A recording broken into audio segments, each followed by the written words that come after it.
Hello and welcome to the Ghost Quarter. I have a very special video for you today.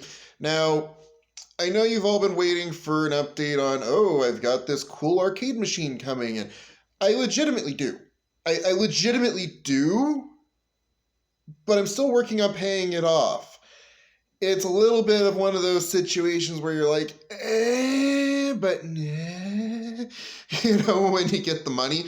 So, yeah, I'm working on it. It's happening. It's going to happen. I just need a little more time on that. But I'm very much looking forward to showing you massive upgrades by the end of May. So stay tuned. But I want to talk about something else I did recently. Now, if you haven't been following along, uh, there's a project I've been working on where I want to make mugs for Cerro Gordo. What's Cerro Gordo? Well, I know a lot of people don't know what Cerro Gordo is, but if you haven't been watching Brent Underwood and uh, his YouTube channel, Ghost Town Living, I strongly recommend giving it a look. It's actually a very entertaining, informative, and educational channel on not just silver mining, but also old-timey towns of the Wild West, Very interesting channel, well put together, strongly recommend. Go check him out. Anyway, last year I bought a Devil Forge. And what's a Devil Forge? Well, a Devil Forge is basically just a really fancy metal melting furnace, is the words I want to use. Uh, Effectively, it's the thing that you put your crucible in, which the crucible is what holds the metal and also heats it up so you can pour it out of the crucible into a mold so that you can pour the molten metal into the shape of whatever it is the mold is in the shape of. So you can see where that goes. Basically, metal get hot and cool in shape of metal, in shape of thing that is poured into. That's the general gist of it. So I just got the refractory cement on that after effectively, I think I bought that right before I quit my old job. So it's been about 6 months. Now, in my defense, the reason why I haven't used it or done anything with it was literally, number one, I didn't know how to use it. Number two, the weather. Legitimately, the weather. The weather has been cold, really cold, unseasonably cold. It just so happens that anytime I go to do a project, something goes disastrously wrong. It's not a Ghost Quarter project if something doesn't go disastrously wrong. And in this instance, it was, weather got cold. That's pretty much it. So that's why I haven't done anything with that yet. But the weather is slowly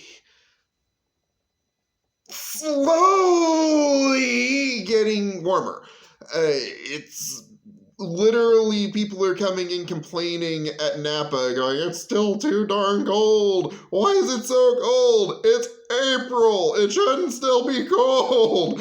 And I'm just sitting there going, yeah, how do you think I feel? I'm the one that has the metal melting furnace that I can't use that's literally going to make me a millionaire. Yeah, it's great. I love the cold weather. The cold weather is great.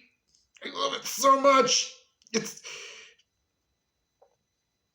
yeah. Anyway, so, okay, with the context out of the way, Brent Underwood may or may not have any idea that I'm making mugs or the intention to make mugs for the American Hotel. What's the American Hotel? Well, go watch his channel and find out.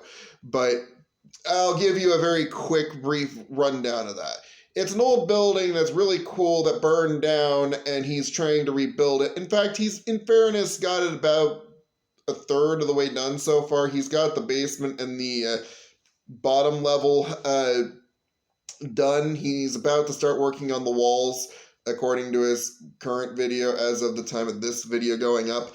So yeah, that dates this video. But point is, he's making progress. But in fairness, he probably has no idea I even exist, and I'm okay with that. So it'll just make it more interesting when he sees silver mugs just happen to show up on his front porch, where he's just kind of like, wait, what are these and where'd they come from? What? Yeah, so it's just going to make it funnier when that happens. But no, okay. So for context, that's pretty much what's been going on. Is I bought a furnace to make my own stuff, but while I'm making my own stuff, I want to make mugs for Cerro Gordo. And basically, I want them in the American Hotel. It's just a thing that I want to do, so that someday when I actually get my shit together, I can just show up at Cerro Gordo, walk into the American Hotel, and go, yeah, I'd like to buy a drink. So yeah, it's one of those instances where, yeah, I'm gonna make a crap ton of money, then I'm gonna make my way out to Cerro Gordo at some point. But that's a thing. So anyway, if you're still watching this video, I wanted to show you some cool stuff. This is a book recommendation, believe it or not. Now, if you're not a Magic the Gathering fan, which I know there's a few of you here. Surprisingly, I know there's a few of you here. So I got a special treat for the Magic the Gathering fans in the channel. So this right here is part of a secret project I'm working on for a later date. I had it right the first time. My screen is reversed, so it looked like it was upside down. This is a really old The Art of Magic the Gathering, the Wrath Cycle book. I've been slowly starting to collect old art books like this from Magic's past, where it shows you like the internals, what they thought of the Weatherlight. Things you never see on cards, for example. The really cool designs for, if somebody was crazy enough to become wealthy enough that someday they could make a scale model of the actual Weatherlight, you'd have blueprints. Hi! Anyway, that'd be pretty cool.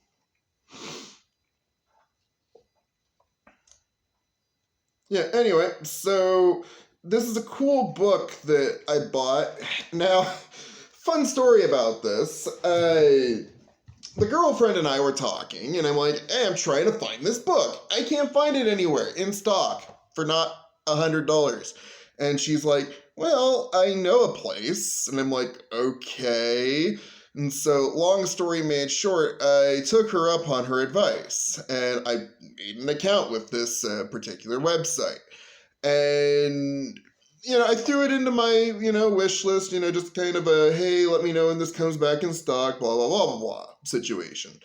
And, I basically forgot about it. It was like 2-3 months ago that I did that, because I wasn't actually expecting to get the book. It was one of those instances where it's like, you put the thing down, thinking, okay, well, this is a thing that might happen, but probably not very likely. And then fast forward with enough time horizon, guess what? It's suddenly a thing that happened. I got an email a couple of days ago, $60 for this book. And I'm like, oh, that's a lot of money. That's a lot of money. But, I pulled the trigger. I was like, rich people don't think about it. I'm not thinking about it. I'm pressing the button, because I knew if I didn't press that button in a timely manner, somebody else was going to press that button in a timely manner. And then I'd have to wait another 2, 3, 4, maybe 5 months to buy the book. So I pulled the trigger. I don't regret pulling the trigger. I cracked the book open and I saw the blueprints for the Weatherlight, and I'm just like, oh, hi! I had no idea this was a thing. That's really cool.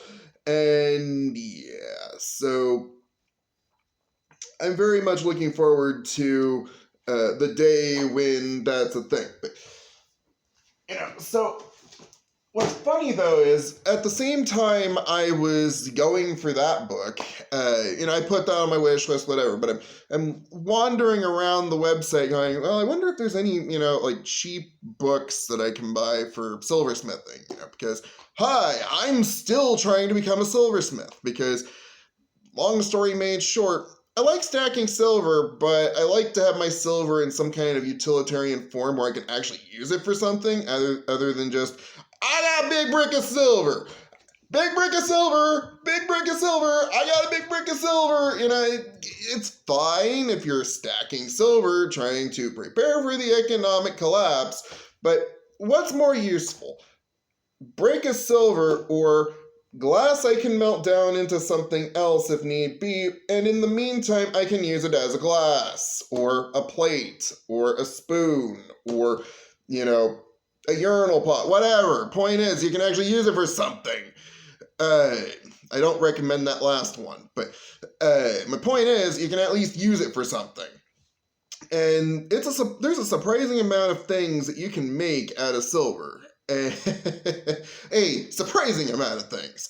But even better is, okay, so I'm on that website, I'm looking for that book, and while I'm wandering around that same website, I found this book, and I put it in my cart. What I didn't realize was when I threw that book in my cart in my haste, but like, buy, I need that book, I literally clicked through so quick, I didn't even notice this was still in my cart.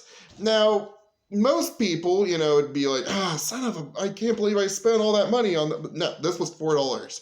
I bought this book for $4. All right, now, you're probably wondering, then why are you acting like that? What's the catch? There's never not a catch with you. Well, you're right, because here's the thing about it. This actually teaches you things, like actual things about how the colonial silversmiths made their stuff. Not just, this is the general basic understanding of how to do the thing, which you find on just about every YouTube video or almost every other book. This book was made with the actual intention of teaching you something. That's kind of nice, especially when, you cannot find good videos on generally making things out of silver or sterling silver on YouTube. It doesn't exist. And I have been struggling for the last 3.5 years trying to reach out to places like Colonial Williamsburg, other YouTubers. I've been putting the pieces together by myself for a while now. Then I stumble across this book and it's just like, ow! Okay, ow! Okay, I get it! So, yeah, you see my point. It's just like, right to the face. So, yeah, while this book has been beating knowledge into my head, I have been learning a few things. And number one is,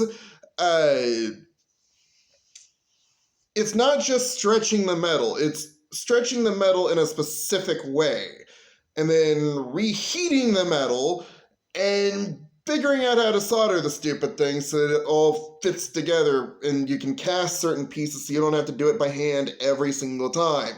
Yeah, so I've learned a lot, not to mention I've watched a lot of documentaries on how the old-timey silversmiths used to do their craft. We're talking like, I know his name. I respect his work and I can't think of his name. Paul Delamere. Delamere? Yeah, that's one of them. I'm gonna have to rewatch that documentary because I can't remember their names. I should know their names. Legitimately, I should know their names. They're the French artisans that came up with like the Baroque and Rococo designs of silversmithing. I should know these things. But anyway, this book basically was a $4 uh, investment in myself by accident that's going to teach me how to do just about everything I wanted to do. And then I'm going to expand on it because there's a lot of things that exist now that didn't exist back then. And I'm strongly wagering that I could probably make some interesting, cool things out of silver and other metals that would never have existed if I didn't have access to basically the entire human experience in metalworking and engineering of the modern day. I mean, if you think about it, we live in a time where somebody can almost instantly pick up a book, go through the book, and learn how to do something, or talk to other like-minded people and learn how to do that thing better. You know, Facebook communities, which people like to shit on Facebook, but I mean, still, it is a valid place to go if you want to talk to other like-minded people and learn something. That's where I started this all out at. Because here's the thing, when I first started, nobody bothered to mention on any of the websites, when you're working with trying to figure out the ratio of, silver to copper, which, fun fact, silver is actually, well, sterling silver in America, mind you, we're being that specific right now, is 92.5% silver to 7.5% copper, meaning specifically that is the American sterling silver. So what you need to know is it's actually 925 silver to, I believe, 75% copper. Well, I'm sorry, 75 grams of copper, because that equals one. That equals one when you total it out. 1,000 grams between the two. Sorry, my nose is running. I think it's because I bashed my cranium in with my book. But the point is, you have to know to do that in grams. And, trying to do that in troy ounces is a royal pain in the hassle. But if you didn't know to do that in grams and you're trying to figure out how to do the thing and it gets more and more complicated, you can blow a gasket very quickly not knowing certain basic things like that. Now, why is that even necessary to know?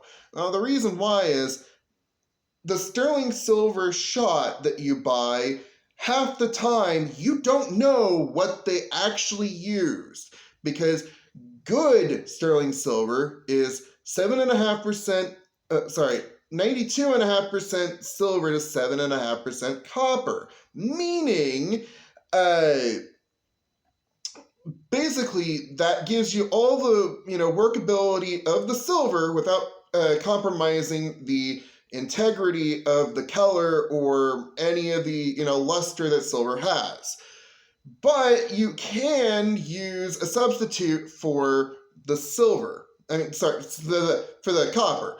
And a lot of times people will use tin. Now, I don't know how legal that is. It's probably legal, but the point is, makes it like hitting mud. It's, it might move, but it's not great. I personally bought sterling silver a while back that was, sterling silver, but you're looking at it and you're going, something's wrong here. I can't put my finger on it, but something's wrong here. And I'm going to run that experiment where I'm going to be like, I don't know what's in this silver, but it's not sterling silver. I know that much. I'm confident of that. And that's why I'm going to make my own sterling silver at some point in order to run that experiment, because it's like, okay, well, I'm going to melt that down into a sheet or a button or whatever, and that first batch, I'm going to keep it separate. And then I'm going to take actual silver and actual copper, slap it together, and make new sterling silver and see what the difference between the two is. Because I'm strongly betting that the properties of the two are going to be massively different. Because the one I was working with was pretty much, I would hit it, but it would take extraordinary amounts of, hitting that stupid thing to get any kind of movement out of it. And that's, mind you, after heating it up, making sure that, all the stress fractures that were created were worked out of it, literally I had to get it cherry red multiple times before it would even move under the hammer. So I knew something was wrong with that. And I bought it from a reputable source, is the worst part.